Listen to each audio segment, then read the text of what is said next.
Mr. Jerry Vaval. What's going on, bloody? JTG. What up, what up, what up, what up? Let's welcome the audience to another episode of Giant Fundamentals, the podcast dedicated to empowering men by tackling the vital issues of mental health. And my giant gratitude this week is a special one, right? I know growing up Haitian, we have the three L's, right? The l'école, the l'église, la caille. Well, I have a new three L's in the Haitian mental health field. It's called let it, let go, and let them. Right? So simply put, let it refine you, let go of it, and then let them do whatever they want to do. Right? And I think that's very self-explanatory. This week, my mind has been very reflective, very introspective, right? Even more so this week than any other week. I try to, every day try to be introspective and spend time with myself, but I feel like I've just been letting things just happen. I'm less worried about things that I can't control. It's very hard. We always say it all the time, but just like letting the world just kind of form around you and then just controlling your mindset and your actions through that. And that's my body has felt at peace. My heart still feels full. I feel like I feel my heartbeats now. Like when I say that, it means like every breath that I breathe, I feel like it counts, right? I'm taking it very serious the more present I am in life. And that's why I didn't really come up with it, but I kind of formed those three L's where it's like, yo, just let it happen. Just like, let it, right? And then let go of it. Don't tie, you can feel something, but don't tie the remainder of your day. Don't tie all your actions to that. Let go of it and then let them. Let people think what they're going to think. Let people make the decisions they're going to make. And that's why I wanted to bring it to the podcast today. And it looked like you had a couple comments running through your mind while I was saying that. So feel free to Nah, express yourself. I'm just agreeing with you. I'm just like inside myself, I'm like, that's all I'm saying. Like, There you go. So with that being said, what is your giant gratitude? Well, how's your mind? How's your body? How's your heart? mind, mind is dang. How could I describe it? Hmm. I feel like my mind is like, okay, I'm gonna put my mind and my heart together. Mm. I feel like my mind and my heart are starting to align with one another. Okay. And the reason why I say that is because it was a major epiphany that I had. And it's all because of me just being aware of myself. And I recognize that I do this thing. I've been doing this thing, bro, since I was a kid. I don't even remember how early I've been doing it. Mm-hmm. But I recognize that I will have something in my heart. I say, yo, I'm about to do this. And then shortly after, maybe it's in the moment, maybe it's a couple of days after, I don't know. But afterwards, my mind says, well, you got to think about this and that and this and that. And I'm like, yeah, I'm not going to do it. So what I recognize is that that's your mind and your heart not being in alignment. Mm. So I was able to catch that, and I was like, oh, I made a choice in my heart. It felt like, yo, this is what I need to do. And see, here's the challenging thing, is that a lot of times we don't recognize the depth of anxiety. When we hear anxiety, we just think, oh, something's bad is about to happen, or maybe I shouldn't do this because I feel this fear. Right. No, anxiety is more than that. Anxiety is also telling you, hey, you're about to make this decision right here. It is totally, absolutely 1,000,000% in contradiction of how you've always made decisions. So I'm nervous right now. Even though this may be a good decision, even though this decision may not like tip the scales of all humanity, it feels that way.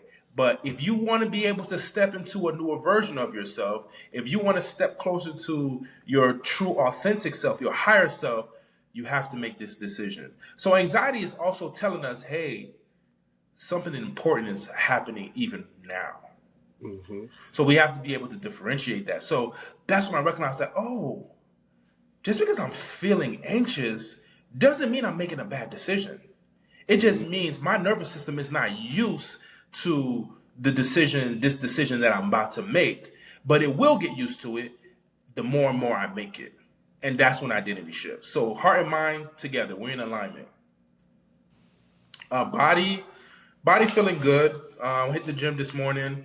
Kind of fell off the last couple of weeks. And when I say fell off, that's just my standard. I went like 2 or 3 times. I jogged a couple of times last week, but I feel like I know myself. I just got to be a little bit more locked in. I got a few things that distracted me, but I am thankful that I'm not falling off. I always do some type of physical activity at least 2 or 3 times a week. So yeah, so I just want to be more intentional. That's what it is. But I'm just grateful for life. I really feel like this may sound very crazy, but I really feel like for one of the very first times in my life, I'm really starting to fall in love with me and Ooh. not the me that I've put up. I see you cross your eyes like Yeah, I'm waiting for the romantic music, the love Joan music to start.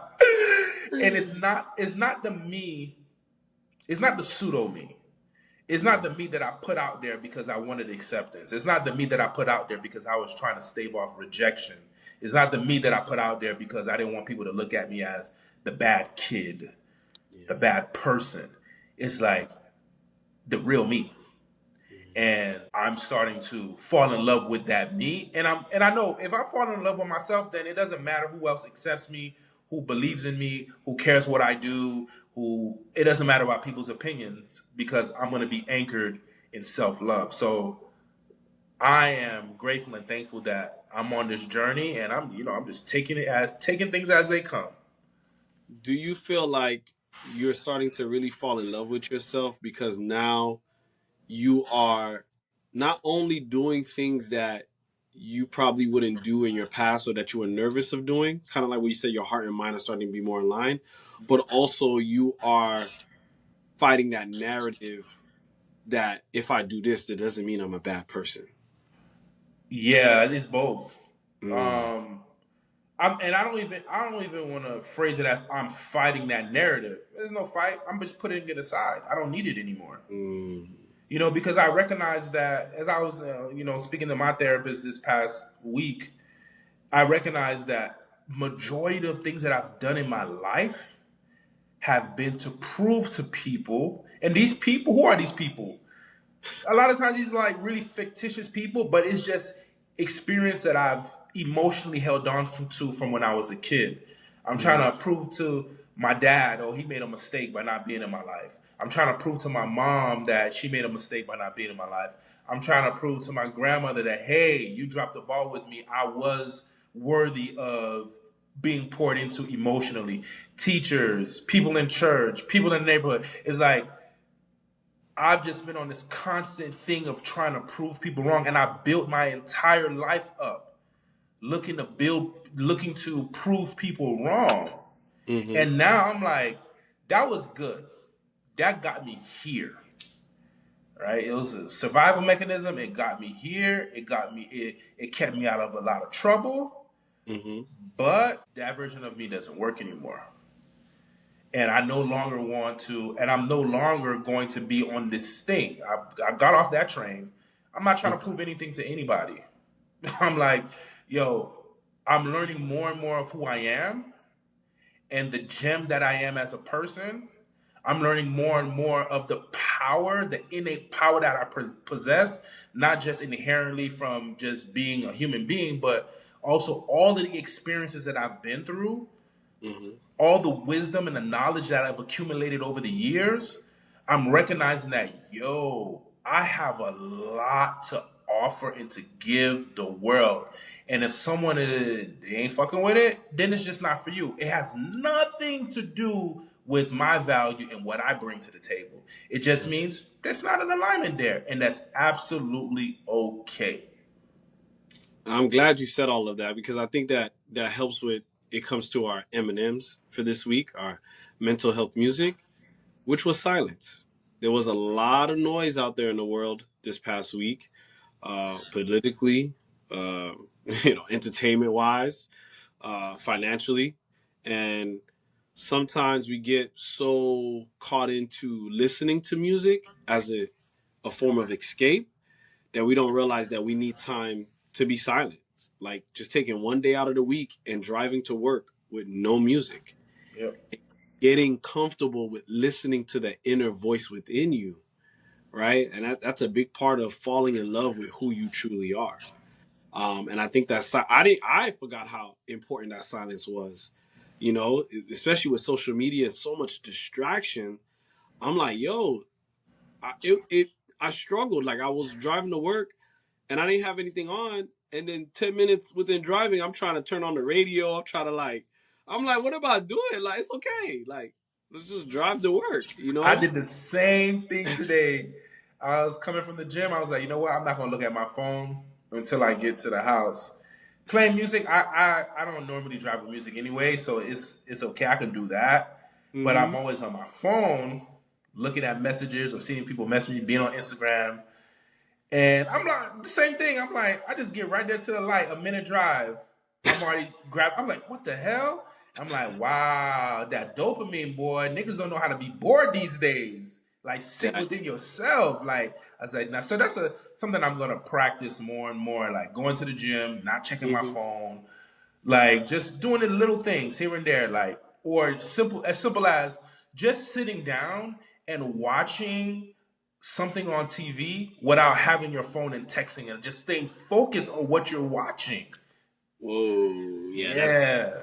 because I know the kids these days they do it. They watch YouTube, they Right. watch TV, and then they argue with each other all at the same time. Bro, bring grits, kid. Grits. But I had to check myself and I was like, oh, they saw me watching Sports Center and on my phone texting at the same time.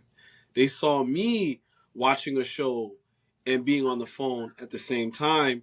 And it was a learned behavior. And I'm sitting there tripping on them, not realizing, yo, let me check myself first before I check them, you Yeah. know?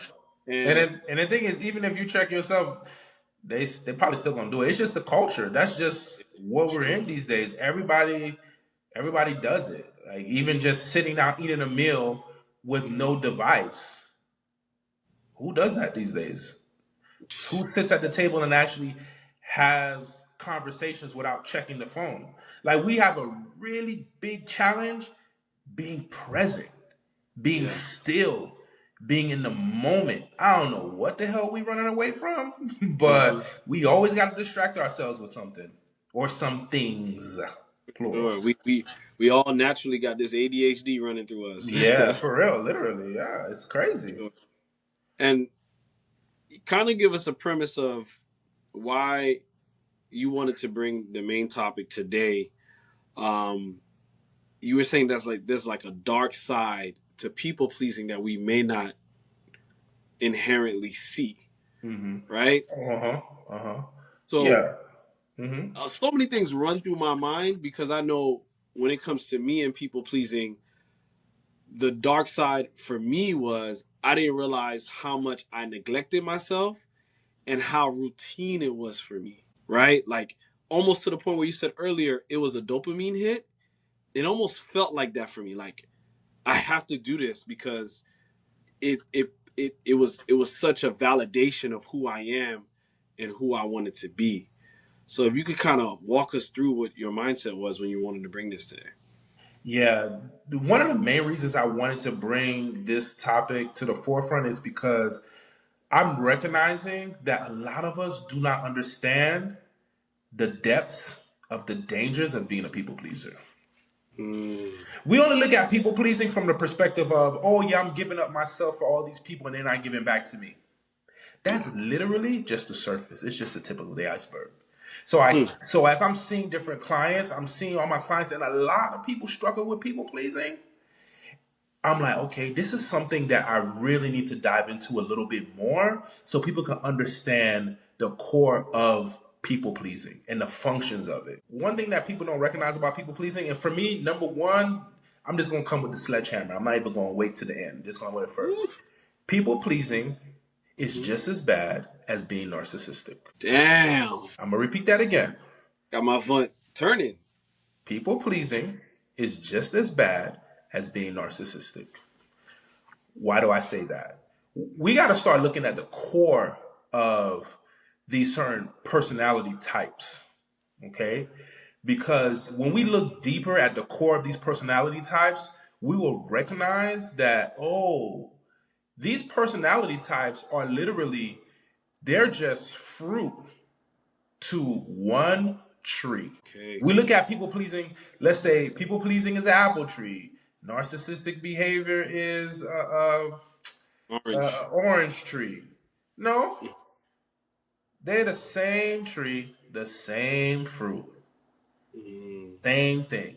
It's just that this people pleasing apple may just have different grooves than the narcissistic. So when you say that they're the same tree, are you saying it's because the root of why these disorders happen, or the root of it, Yeah, is coming from the same source? the same source. And that source is anxiety. That source is feeling unworthy. That source is feeling unloved. That source is being neglected. That source is being rejected. That source is being abandoned. You see, all of trauma comes from that right there. It's just that for some of us, we just break off and we'll be people pleasers. Others will break off and they'll be narcissistic. But at the core of both narcissistic personality and being a people pleaser is the same damn thing. And here's the So thing where people don't recognize is both narcissists and people pleasers are both looking to manipulate and deceive. wow. And that was going to be my question, because oftentimes people will probably think, oh, I'd rather be a people pleaser than a narcissist, because a narcissist has the brand that somehow they're manipulating to get ahead or get in front of people, Yeah. and they, right? And Yeah. people please, we come off like, oh no, we're just trying to help, we're the softer side, Mm-hmm. people take advantage of us. Mm-hmm. So why do you say people pleasing also deals with manipulation? Because people pleasing, think about it. Mm-hmm. Let me start with narcissism. So Yeah. so narcissists, they have this thing where they are they get worth from feeling admired, praised, and being Yes. special, being like people pleasers. You're people pleasing because you're trying to be liked.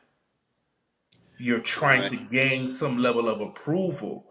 You're just on the other side of the spectrum.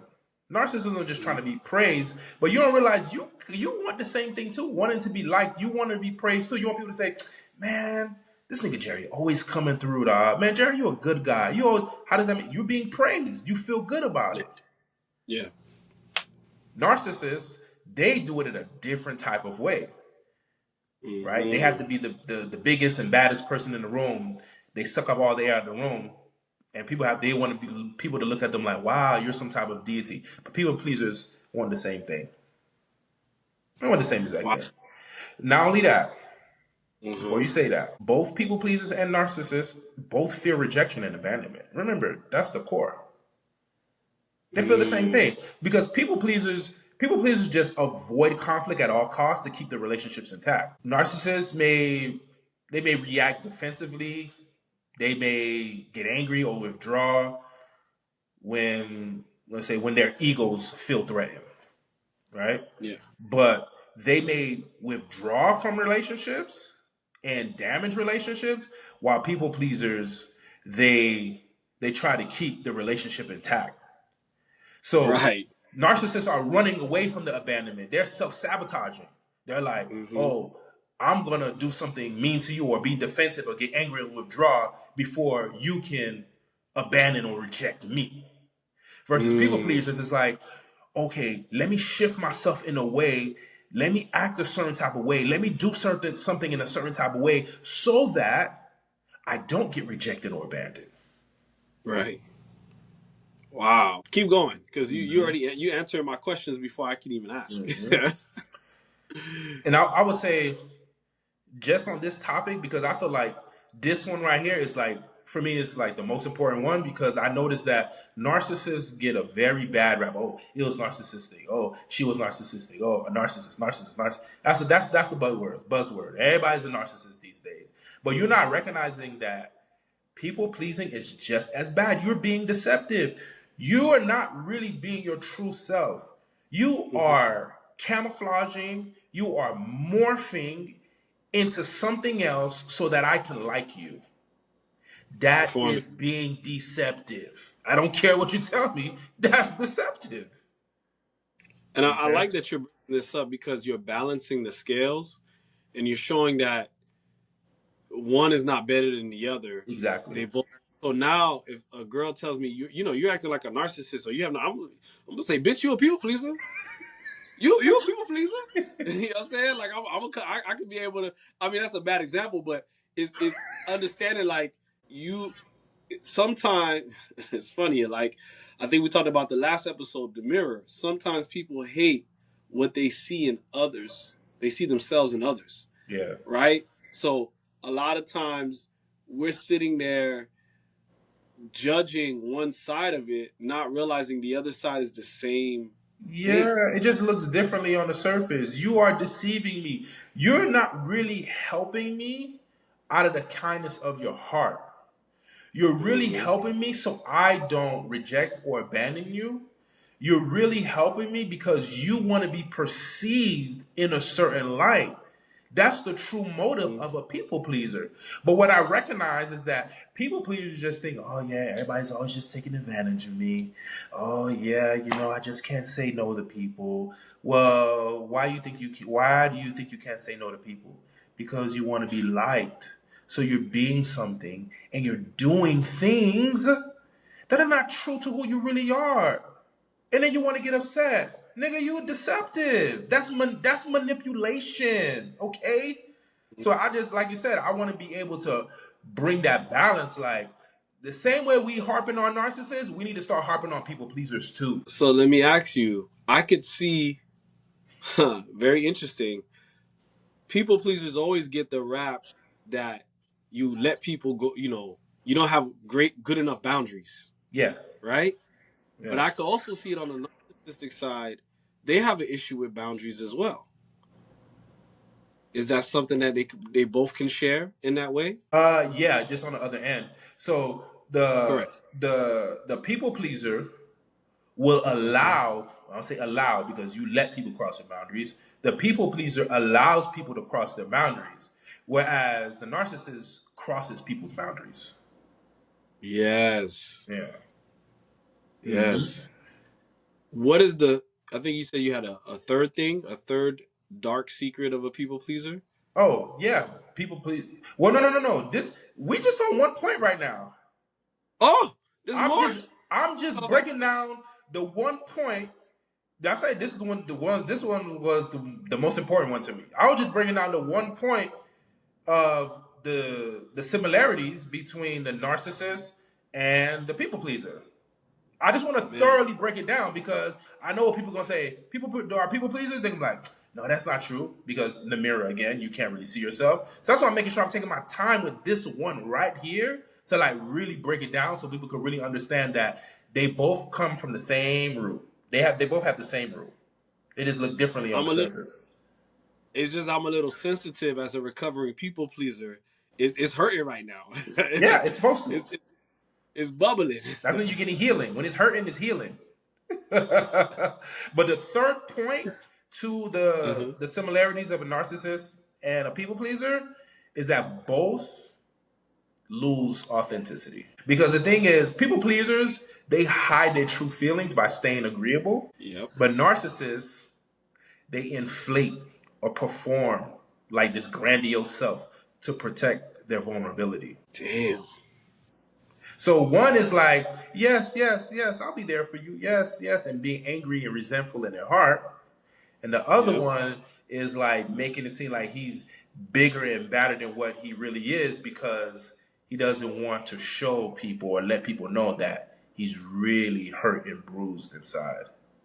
Yeah, he's like the narcissist is like, yeah, I don't need nobody. Yeah, I'm I'm both. I'm the man.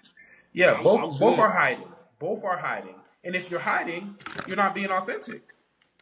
And then the other, so the people pleaser, I can definitely see where I was agreeable or I was avoidant to be like, nah, it's all good, it's all good. But I'm keeping count, Cool. score in my mind, Yep. building that resentment. Yep. Like, yo, I helped you out 7 times and you ain't even, you know what I mean? You didn't even show me nothing. Yep. You Yep. know? And So I I recognize def I struggle with that a lot. It's like recently I realized like, yo, it's like you know what I recognize I do? I hmm catch myself like I'll be like, well, I did that 3 times and this person only did it once, so I'm just not going to do it this time. And if I see the person doesn't do it, I start to feel a certain type of way within myself. So that that ties in. That's also poor expectations. Yeah, I have poor expectations on people because of keeping score. So keeping yeah. score actually it makes you build resentment up towards people in relationships. Or even hmm towards yourself, because it's like, man, why do I keep doing this every time? They don't care as much as I care. Why I keep doing that for? It's a sickening pattern, boy. Sickening. Sticking in sync with that one. I I'm kind of like speechless because I could see myself through my journey dealing with all those different things. I'm definitely better now where to your point, when I was a heavy people pleaser, I built my boundaries whenever I tried to based on the scorekeeping. So, oh, I did it 3 times for that person. Like you said, they only did it once. I'm not going to do it again. I'm building a boundary until they match my score. And then when I Mm. see they never match my score, that person doesn't love me. That person doesn't. They're not my friend. You're not my You, friend. you're not my friend. You see, and then that resentment built over time. But because I'm a people pleaser, I'm still agreeable. Oh, we good. We straight. Yeah, Yeah, yeah, yeah, yeah. I got yeah. you. You know what I And then mean? the thing, what you're describing right now as well, is that you're literally creating a story about that person. You're creating stories about yourself and your worth as well. Wow. Yeah, it's a whole thing. We don't realize that all this stuff is happening at one time, and all this is coming from what? Being a people pleaser. You're a people pleaser. Now you're Yep. keeping score. You keeping score. Your expectations not met. You start to be resentment towards that person, towards yourself, creating all these negative stories. Then defense mechanisms. Choose one. Passive aggressiveness come into the picture, like you said. Oh no, I'm good. I'm fine. Yeah. A denial comes into the. Yeah, you see what happens. All because we are not really truly being honest with ourselves. Wow. I could see how that one thing or the source, the root, that tree Yeah. starts to build all these mental uh I don't want to say they're not illnesses, but like ailments that domino effect Yeah, after each other.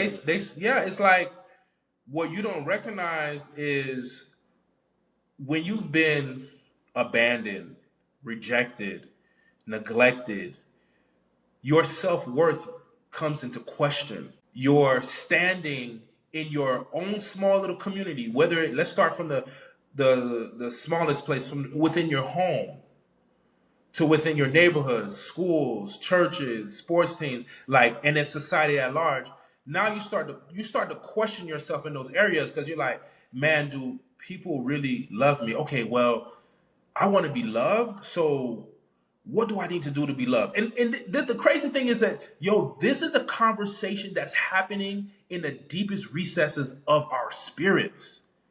We're not even consciously Mm. aware that this is happening. So this is when you're like, all right, it's like you going to the store. All right, let me get 3 people pleasers for $5.99. All right, let me get this defense mechanism right here for $2.99. It's like you're literally one of my clients. He said it best. He said, "Oh, I liken it to creating a player in the game." Oh, oh. I was like, "Yeah." I said, "That's perfect. Exactly what you're literally creating a player to win the game." But the thing Yeah. in real life, what we don't recognize is that when you're creating this player based off of defense mechanisms, when you're creating this player based off trying to stave off rejection, abandonment, neglect, and embarrassment, when you're creating a player based off of those things, you don't recognize you are completely suppressing who you truly are. And eventually, you're going to become a very unhappy person because you're going to be like, fuck, do people really love me for me? Or do they really love me for this person that I created? And then you get lost because you don't even know who you are. You know how many clients have told me, it's like, but I've always been this way, being, let's say, rationalizing or intellectualizing. There's like, but I've always done that. They can't even recognize that it's a tool. Like, this defense mechanism is a tool. And we also have an episode on the defense mechanisms. I forgot what the title of it is called, but y'all just scroll down. Y'all check that out. That's a very good episode. Spill the tea. It's about spill the tea. I think it was, I don't remember what it was. But anyway, yeah, so now you don't even know who you are as a person. Like, you think that these defense mechanisms are who you are. And they're not. Yeah. They just help you survive. And guess what? People pleasing is one of those mechanisms that help you to survive. Wow. But it's not your identity. It's not who you are. It's not who you are. Yeah. You know what makes who you are? The things that you value. Your inherent gifts. The skills that you've built over the years. Like, knowing how to get through challenging times, becoming resilient, becoming confident, becoming, aware, self-awareness. That's your identity. That's who you are. But using passive aggressiveness, that's defense. That's literally what it is. It's like, yo, I don't want to feel hurt. I don't want to be rejected. I don't want to be neglected. So I'm going to be a people pleaser. This is who I'm going to be. And you know it's not who you are because over time you get tired of being that way. And then you start getting upset with people like, man, can't they see I just need a break? No, they can't see because you're benefiting them. But you want them to see so badly. But you know what? Yep. If you want to break the people pleasing, speak up and just say, no, I can't do this. One of my good clients, man, that's my guy, man. I can't say his name, but we've been doing some great work. I think I've been working with him for the last year and a half. And he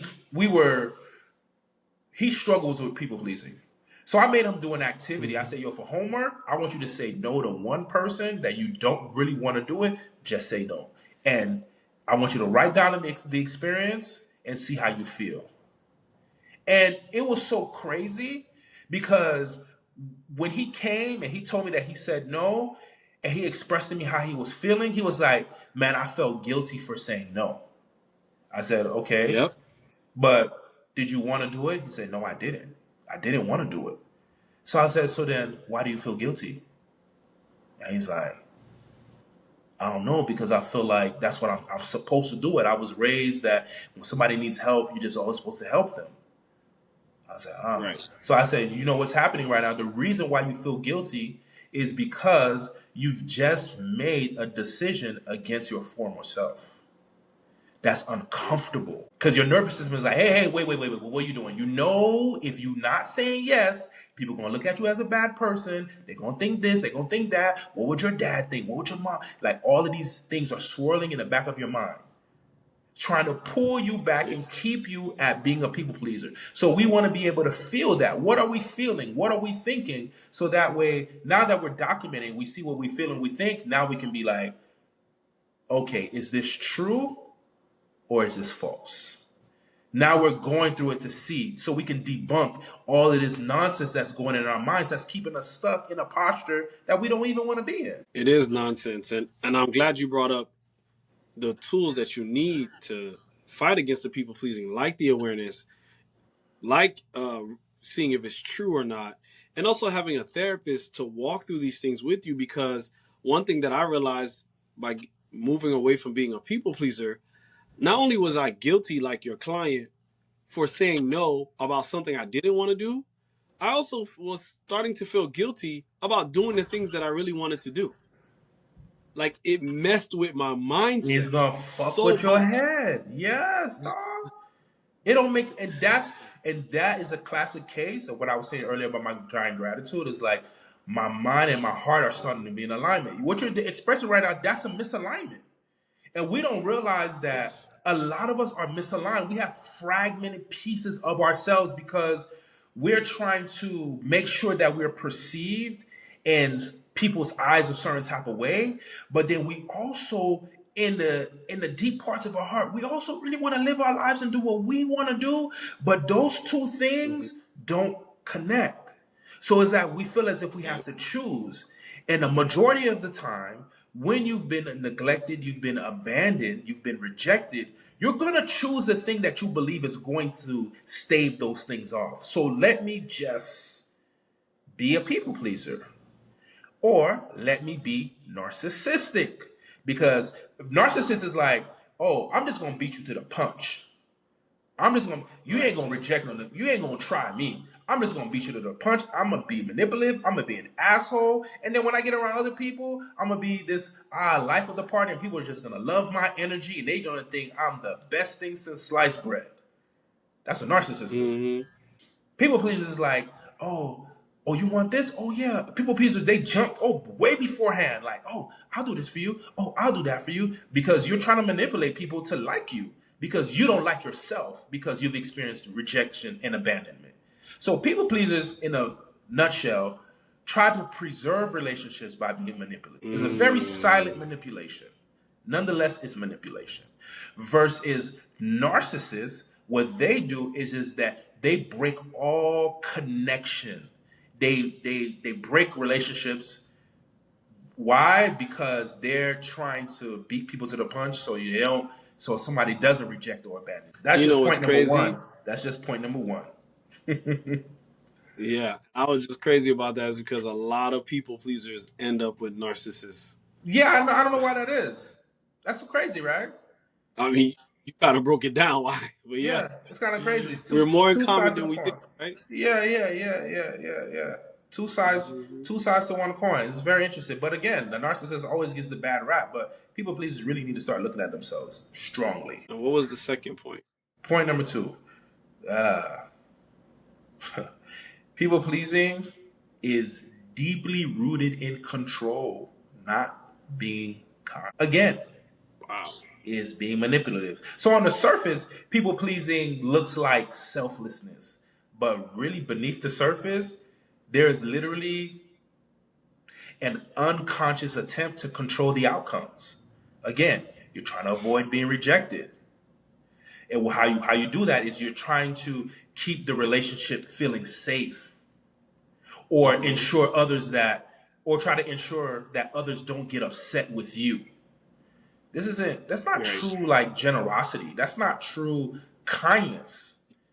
It's literally Mm-hmm. what you're doing is literally being driven by fear, controlled and disguised as kindness. And that has, damn, you got me there because I could see where even when you mentioned earlier about expectations, when I'm keeping score and expectations, now because of my anxiety, my fear, I have to control the result of this Hmm. so that I can get a desire. So I'm in the car with my wife and I know I have an issue and she hurt me, but let's keep it. I want to have sex tonight, so let's keep everything copacetic That's because I want to be able to get some manipulation. booty. Yeah, I want to get some booty. You're I being want, you know what I'm saying? deceptive. You're not being Yeah. honest. That's really what it is. You're not being honest with yourself. You're Right. self-abandoning to get a result. Yeah, then you want to sleep with your wife and then you sleep with her, but then because of the fact that you didn't say how you truly felt, it just builds and builds over time. Over time. Yeah. And then that gets us to our third point. People pleasing, it literally creates hidden resentment. Mm. Yeah. Because you see, people pleasers, it's known that they always give way more than what they're supposed to give. People pleasers give to a point where they become exhausted. And then when they become exhausted, they feel unappreciated. And then at the end of it, now they're seeking resentment. Yep. Now you feel resentful. And this resentment it doesn't usually come out. I'm not gonna say never, but it doesn't usually come out directly.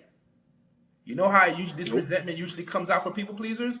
Being passive aggressive, emotionally shutting down, and then maybe if it gets to that point, now explosive anger. It's funny you said explosive anger, because while you were talking, I remember in my relationships, and I was a heavy people pleaser, sweeping things under the rug. Yeah. And we use that. It's cliche, but we don't realize if you keep sweeping things under the rug, there's a pile that's building underneath that rug.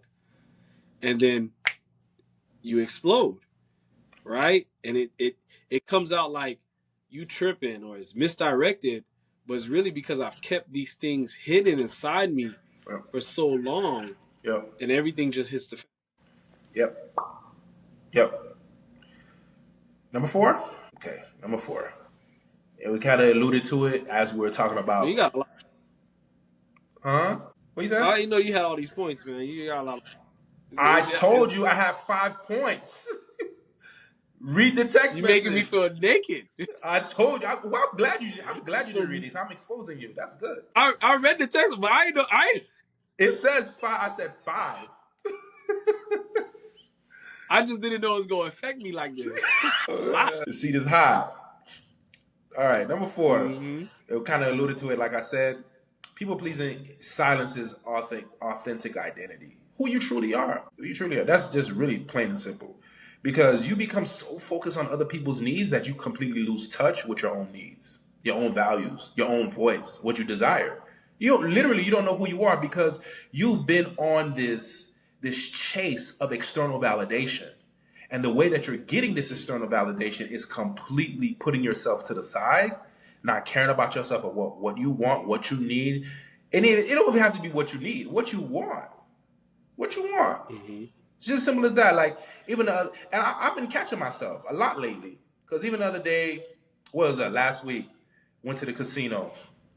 Shout out to my boy Mark. We he was like, yo, what do you want to eat or whatever? And I was like, yeah, I'm in the mood for some pizza. And he's like, Mark, I don't even know if he heard me. I don't even know, even though we sitting right next to each other, I don't even know if he heard me. I'm like, and he's like, yeah, there's some burger joint or something like that. He's like, you don't really like burgers like that much. I said, yeah, I have no problem with burgers. I'll eat burgers. And I caught myself in that moment, but Jono, you want pizza. And I was like, yeah. But I said, yeah, there's no pizza places around here? Because I want pizza. He said, oh, yeah, there's one across the street or whatever. Okay. It's just those small little things, those small micro moments. We think that shifting an identity, we think that putting certain defense mechanisms or just defense mechanisms in general, putting them to the side, we think that healing and growing is going to happen in this big way. No. Yeah. It's not. You didn't become a people pleaser from this big catastrophic thing that happened in your life. No, it was just little things over time that made you say, oh, if I want to be loved and appreciated, if I don't want to be rejected or neglected, if I don't want to be embarrassed, if I don't want to be abandoned, I'm going to be a people pleaser. That's how it happens. It happens over time. So the same way it happens over time, you're going to break it over time by those micro decisions. This is why the self-awareness is super key, because you can't start shifting an identity until you're actually aware, 1. 2, what comes with the awareness is just accepting the fact that I'm a people pleaser and it's up to me to change that. Stop doing a pity party for yourself. And again, if you're listening to this podcast, if you're listening to this very episode right now, and you are a people pleaser, stop being the victim, because you are deceptive. Okay? Like, you're being deceptive. You're just not getting the results that you thought you would get by being a people pleaser. That's why you feel as if you're the victim. But no, you're on the same plane as the narcissist. You're being manipulative. You're being deceptive. You're not being nice for real. You're not. You're not being kind for real. You're trying to get something, or you're trying to stave off abandonment or rejection or whatever it is. It's interesting you say about rejection and abandonment, because when I realized how much how detrimental being a people pleaser was to me and my identity. To your point earlier, I didn't even know what I wanted or what I liked, like the simplest things.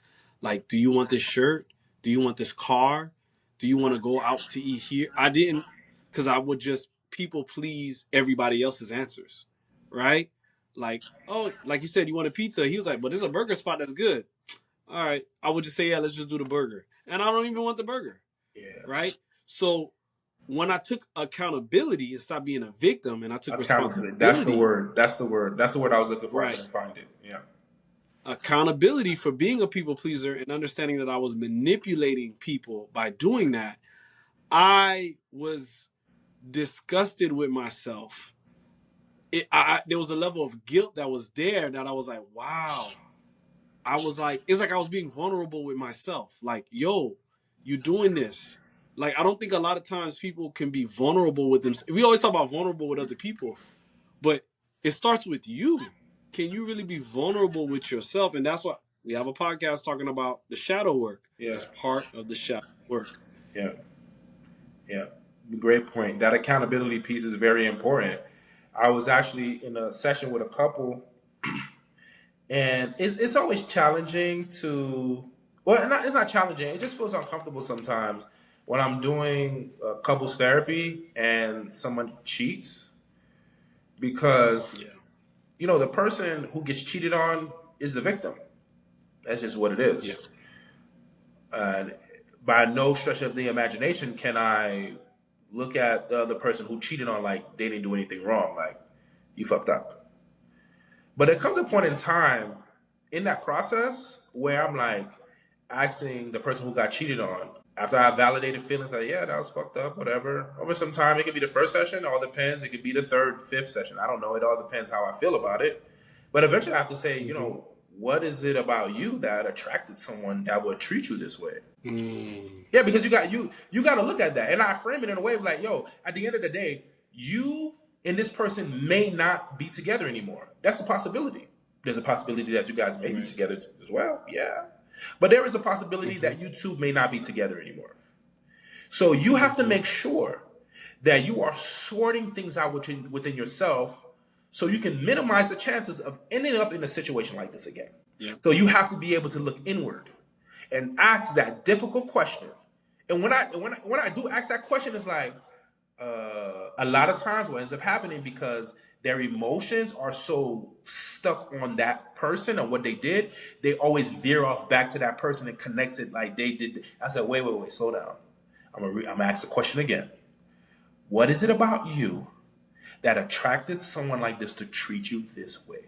Because now I'm redirecting you to look within yourself. Because it's very easy to look on the outside. Yes, that person did what they did. Yes, it was wrong what they did. Yes, they did break trust. But there's something about you that literally aligned you with that person. We got to find out what that is. Mm. We got to find out what that is so we can work on that within ourselves, so we can minimize the chances of something like this happening again. And that we can maximize the chances of us having self-respect, self-love, self-compassion. It could be you staying with the person. I hope that if that's what you want, but it may be a situation where you can't be with the person anymore. Right. So, point number 5. The last one, and we've been You hinting sure? on the. I'm positive. Positive.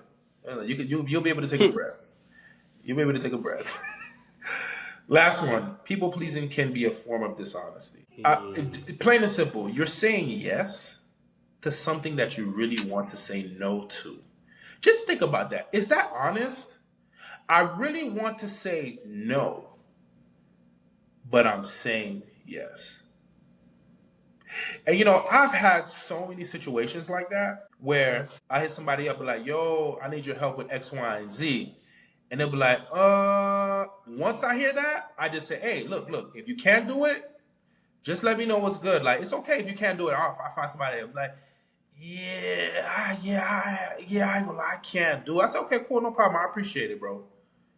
But that's me bailing people out. But then it's because I'm aware. I'm Right. like, yeah, I don't like in that way. I don't like that type of relationship where you're just saying yeah because you feel as if you have to.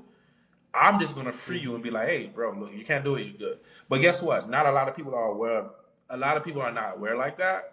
A lot of people are they're more self-centered, and they're just gonna be like, they're gonna hear, they may not even notice. Once you say yeah, I'm like, all right, you say yeah. So Literally, what? you're saying yes to something you really want to say no to. You're suppressing your real opinions and pretending that you're okay when you know you're not. That's being dishonest. So using that example, right? I'm asking you to do me a right, or I'm asking you to return a favor. Better yet, right? And you don't really want to return that favor. You say no. Mm-hmm. I'm like, all right, cool, but I still feel some type of way. Should I have that conversation with you about how I feel that you didn't return that favor? Because you know what I'm saying? Like, Yeah. I'm Yeah, yeah. human. Yeah, for sure. I feel as if, nope, you shouldn't have that conversation. That has nothing to do with the person, that has everything to do with you. Because that person is being honest with you and they're saying, nah, I can't do it. That person is not thinking transactionally. They're just thinking in the moment, like, yo, yeah, I can't do it. You're thinking transactionally. You're thinking, well, I did this for you, so you're supposed to do this for me. So now you're being entitled. Now you're trying to hold me hostage. Now you're trying to make it seem as if I'm a bad person because you did this for me and I'm not doing it for you. You the one with the fucking problem.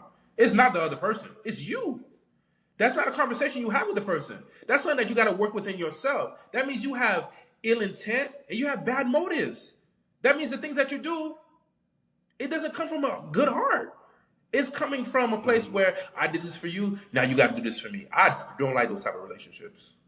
I don't think I have any of it. Because if I did, then, I mean, they're probably gone now because I'll say no. I'm like, yeah, nah, I can't do it. And then if they feel a certain type of way, it's like, I got nothing to do with me. I know I've helped you out 10 million times. So you're telling me this one time I can't return the favor? Now you mad at me? You're a baby. You have issues. That's not good. That's not good. Give us your closing thoughts, because I really feel like this episode should be called "Exposing a People Pleaser." You know what I mean? So go ahead and give us your closing thoughts about So everything. in a nutshell, to all my people pleasers, you got to really look at why you're doing what you're doing. One, you got to stop looking at yourself as the victim. Nobody's doing anything to you. You are playing a role and you're getting a result, and you're getting results from that role that you're playing. You got to really look within yourself to see, why am I doing this?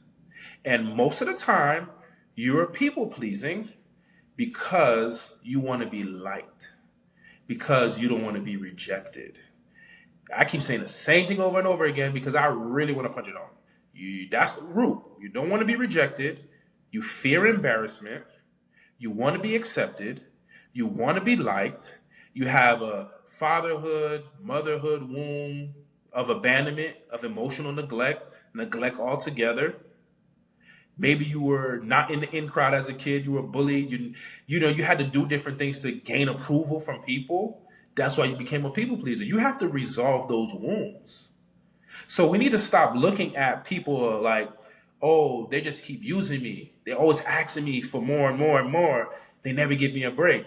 Why are they going to give you a break for? They're benefiting from you. Why? Why are they going to give you a break? You just want people to be nice and say, oh, yeah, I'm not going to ask Jerry no more. No, it don't. No. It don't work like that. You got to be the brave one. You have to be the courageous one. You have to be the one that stands up for yourself. You have to be the one that exercises your voice, even if your voice is shaking. And then you have to see, man, this thing is scary. Why I feel this way? Why can't I just say no? Oh, this is when the work begins. This is when you're really starting to go deep. And this is when you'll be able to really shed that people-pleasing persona. Wow, bro. Even though you call me a manipulator, I still love you. Well, I love you too, bro. Until we pod again. Thank you so much for joining us. And remember, the man that says he can and the man that says he can't are both right. Which one are you? Street cred was a major priority, and no respect for any authority. If you love school, you were in the minority. Can't be yourself, only way was conformity. In the dark I pray.